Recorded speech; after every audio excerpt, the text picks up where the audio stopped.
Panapon po. Panapon kaya kayo, Mayor V. Good afternoon. Good afternoon po. And good afternoon, Attorney Jet Chodoro.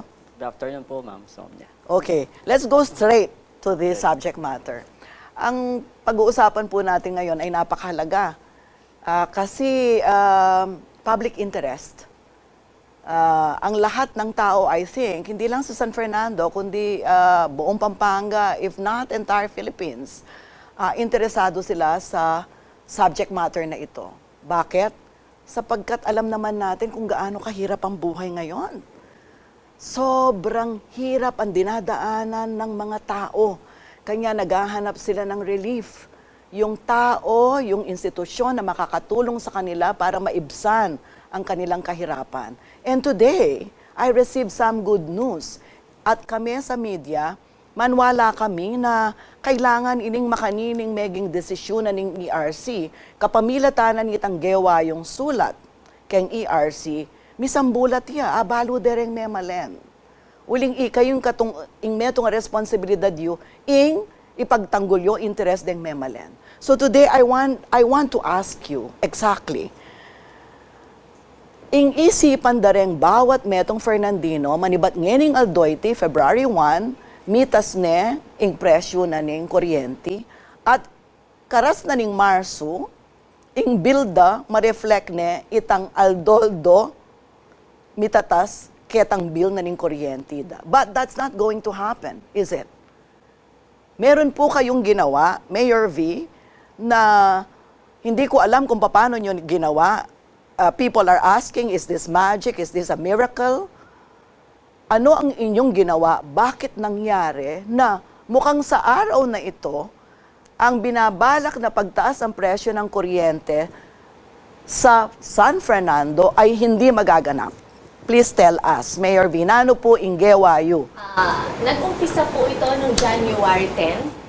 January 10, 2023, no? Okay. Nagpunta po sa atin si Sir Babes Lasatin. At dala-dala po niya yung letter, no?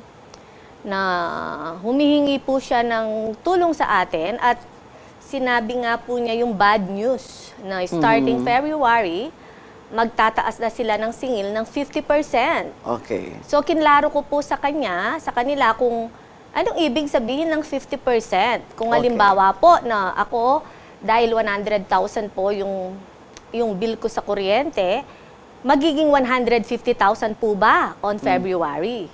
Sabi nila, oo daw po. Ay, Diyos ko, sabi kong ganun sa kanila, magmumura po yung mga Fernandinos. Tapos sabi po niya sa akin, kaya daw po sila nandun para humingi ng tulong na i-disseminate yung impormasyon na yon. Right away, sumagot po ako sa kanya, ay sorry po, sir, hindi ko po kayo matutulungan dyan. Hindi ko po siya pwedeng i-post sa CIO dahil pag po na-post ko yan sa CIO, aakalain po ng mga Fernandinos na umaayon ako sa pagtaas ng kuryente. Okay. So ako po as private individual, ayoko po.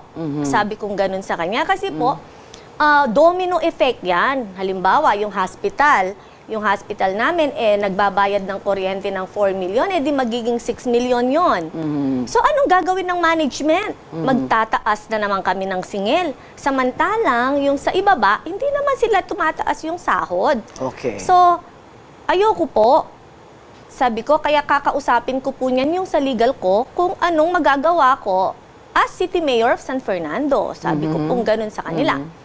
So yun, sabi nga po nila na wala naman daw po silang magagawa kasi malulugi sila pag hindi nila in-implement on February.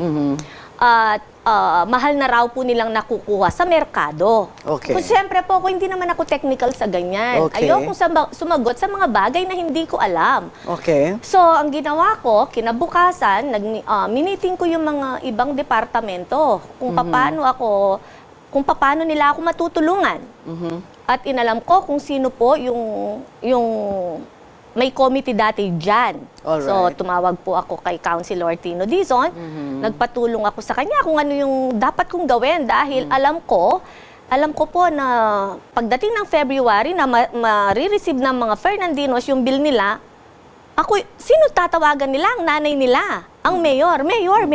Siyempre, di ba? Kasi ako yung nanay ng San Fernando. Pag Yes. nasasaktan ng mga bata, sinong tatawagan nila? Nanay nila. Correct. So, siyempre, anong ginawa ni mayor? So, hindi po ako nagpatumpik-tumpik talagang dahil naghahabol nga po ng oras dahil January 10 yun. So, January 11, nagpatulong ako.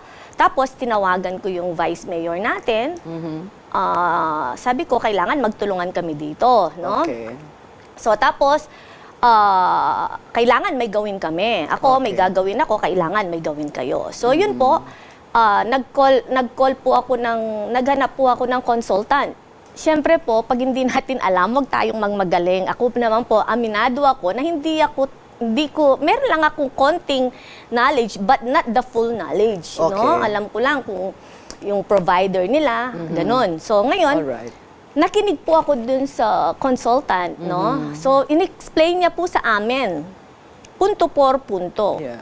So, ganun pala. So, nagtanong po ako sa kanya, as city mayor, ano pong dapat kong gawin? Okay. So, ang sabi po niya, mag-write ako ng letter. Ano pong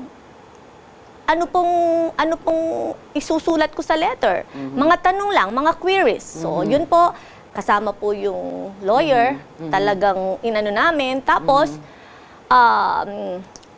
ano po yun, 13, no? So, tapos 16, January 16, sinend na po namin yung letter namin sa SFELAPCO. Alright. That is Monday. Kasabay din po ang pagkukumbida namin sa Multisectoral Council, mga So, nagpadala kayo ng letter sa SFELAPCO Yes. on January 16? Yes. Okay. Pero hindi po namin sila in-invite ng January 20 kasi baka mag-away sila nung consultant. Siyempre, kasi po, explain sa amin ng consultant yung ano, di ba?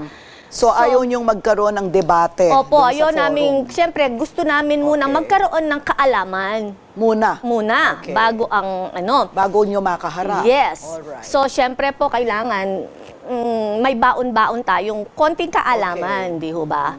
So, yun, unanimously decision po na pagkasunduan nun, yung MSGC, Yes. sabi ko po sa kanila, nung after po na nag-explain yung speaker namin, kailangan ng bayanihan dito. Kung nakikiisa sila, dahil hindi ko po kayang mag-isa. So ngayon, gawin po natin ang kanya-kanya nating assignment kasi po Friday yon. So yung pong FEDOA, nagtrabaho po sila ng Saturday, Sunday na magpapirma sa mga 130 homeowners president. Sabi ko, by Monday, kailangan nasa table ko na. So ginawa po nila yung assignment nila, yung FEDOA, Multisectoral Council, PAMCHAM, lahat ng barangay captains. Ginawa po nila yung assignment nila. So, ginaya po nila yung letter ko.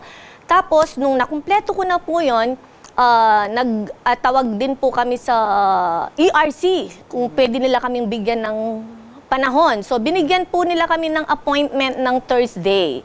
So, Thursday, anong date po? January 26. So, Okay. supposed to be, ihahand lang po nila attorney yung letter.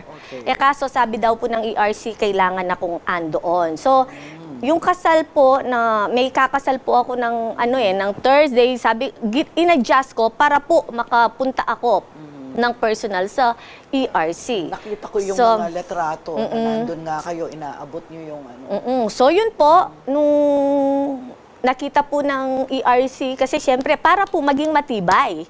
Okay. So, makapal po yung ano namin, kasi nga yung letter ng ganito, yung... Alright. So, yun, binasa niya at inalam po namin. Siyempre po, magtatanong ako kung ano po yung pwede kong gawin para sa mga nasasakupan ko. Okay.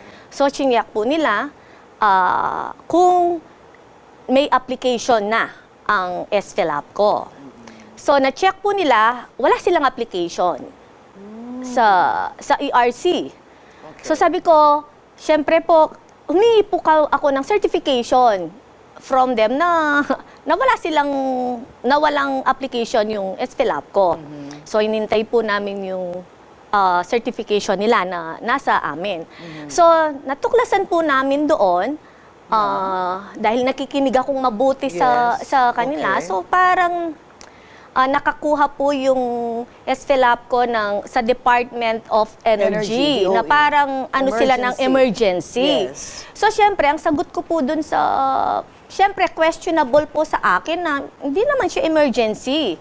Kasi po, Correct. they know na may expired na po yung kanilang GenCon, no? Ng 2022, December 2022. Dapat, responsibilidad po nila na maghanap na ng additional ng ibang GenCon. Yes. So, kakulangan po nila yon, ma'am. Sabi ko pong gano'n. GenCon po yung supplier. ng Opo, kuryente. supplier. Okay. Sabi ko, ma'am, pagpalagay na po nating emergency yan. Pagpalagay na po nating emergency yan. Kaya naging emergency dahil hindi sila nakakuhang bagong supplier. Okay. Dapat po, bago mag-end yung contract, dapat naghanap na sila. Okay. Di ba? Ano kasi yung nun? So, Oo. yeah, Mayor V, babalikan ko kayo, tatanungin ko lang si Attorney Jet. Si Attorney Jet was present during the committee hearing, Yes, yung initially. presided The early by part. Aizel Macalino, but you had to leave eh. Yes. But I was there all throughout. Yes. At narinig ko doon yung mga binanggit nyo na magpapaliwanag doon sa binanggit ni Mayor V na nasa stage pa lang sila ng pre-filing. Walang approval.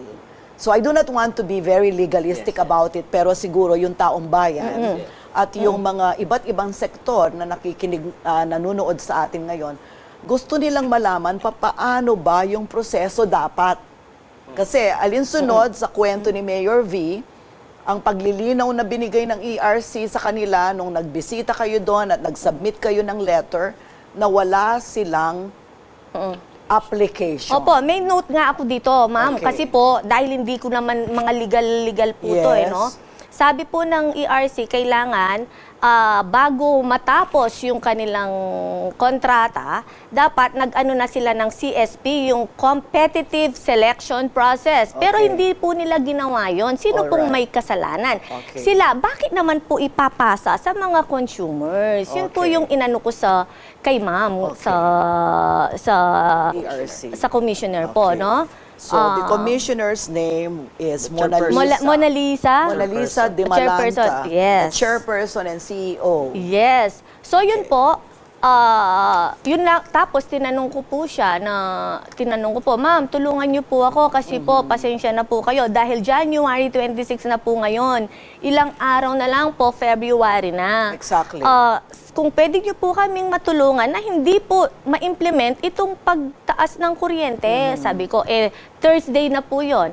Sabi po ni ma'am, magsusulatan nila yung SFELAP. yung SFELAP ko kasi tiningnan po yung Sulat, yung mga tsaka chinek nila yung sa SFELAP ko, po. Padadalan po namin sila ng sulat. Tapos po after, talaga pong inano ko. Kasi mabilis Mabilis. Napakabilis at nakakagulat. Hindi, sabi Kasi naman yung order ng ERC ay lumabas the day after. You 27. submitted your letter. Opo, kasi po ganun daw po sila pag po kasi urgent talaga, kailangan pong ma-actionan nila. Okay. So yon. At yung presensya nyo, Opo. nag-matter. Kasi kung Opo. hindi kayo pumuntang personal doon bilang alkalde ng siyudad ng San Fernando, maaring hindi ganun kabilis din. In fact ang po, aksyon. yun po ang sabi din ni chairperson, no? Sabi niya na ano daw po siya sa akin, na believe daw po siya in a short period of time. Ganun na yung narating namin sa pag-aasikaso. Alright. Yeah. So yun po, at nagpapasalamat po kami sa kanila. Actually, hindi po ako nakakatulog.